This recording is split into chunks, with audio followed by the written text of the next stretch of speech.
need to do is disconnect the negative battery cable from the battery. Once we do that, we want to take the steering wheel, move it so it's in the normal driving position so the tires are straight ahead. Now, we have to get the airbag off. So make sure that you leave that battery cable off or pull the airbag fuse so you can make sure that the capacitors are drained for the airbag to make it safe to remove. Now, once we do that, I'm going to use this tool right here, which is a T15 wrench. It has a very narrow shaft to it, and that will enable us to get back here. This is the release point. There's two of them for the airbag. Now, okay, got that one.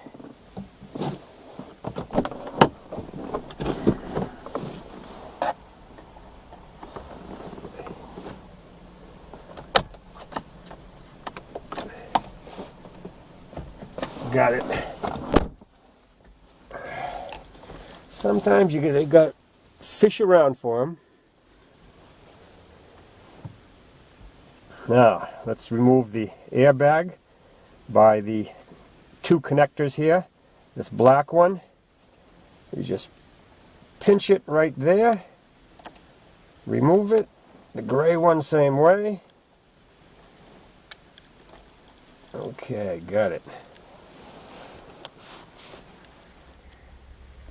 Here's the tool going through the hole in the steering wheel, and it comes through. There's a little guide right there, and it goes in the guide, and it just pushes that spring out of the way,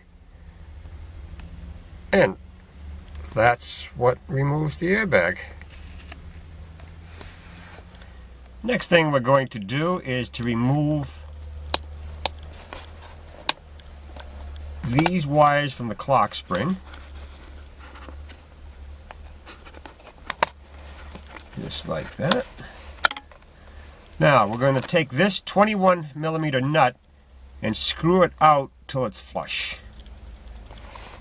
So we're going to do that now. Next thing we're going to need is our puller to remove the steering wheel, and you'll need the GM J-hooks. There is no threaded boss in the steering wheel, so you have to use those.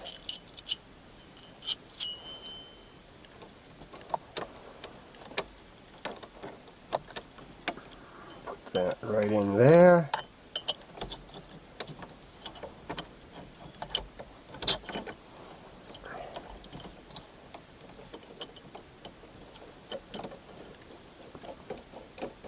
Thread that against the end of the steering shaft. Okay. Now be careful when you tighten that. That thing is gonna pop.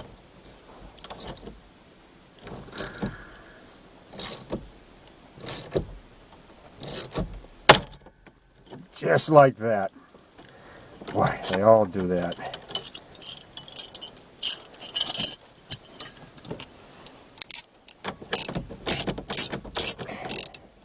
You're not ready for it, sometimes it gives you a little start.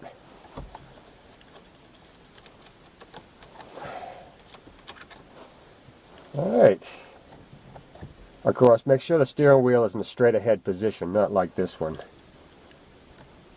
And keep track of the arrow and the mark on the steering column.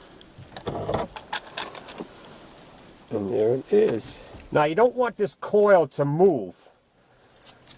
So it'd be best if you take a little tape, get your covers off first, and tape that coil down so it stays in the same position that the steering wheel is.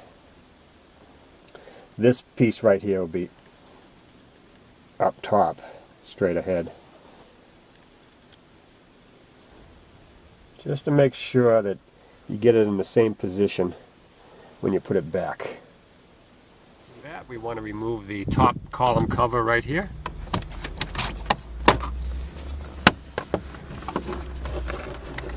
Take that out of the way.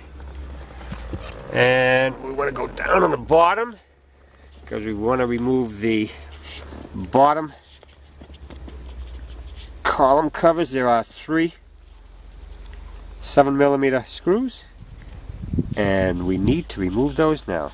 So the next thing we got to do is to remove these electrical connectors. Let's start with this blue one right here.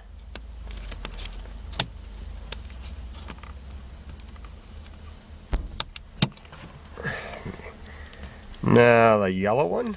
Let's push down that lock. Alright, there's that yellow one. Now we got this one right here. Alright, that should be all our electrical connections. Now we have this Phillips screw right here we got to remove.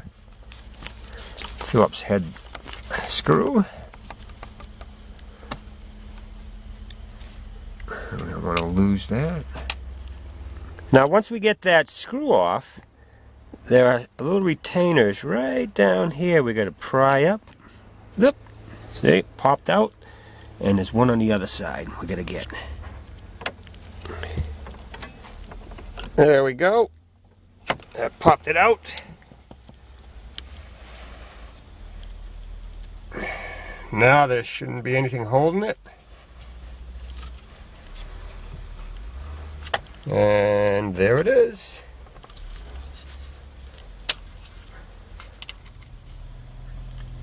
Here's the little pieces right here that pushed out. One right there and one right there.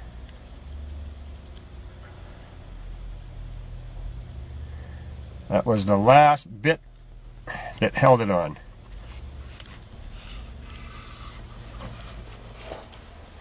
So, there's your clock spring. All out.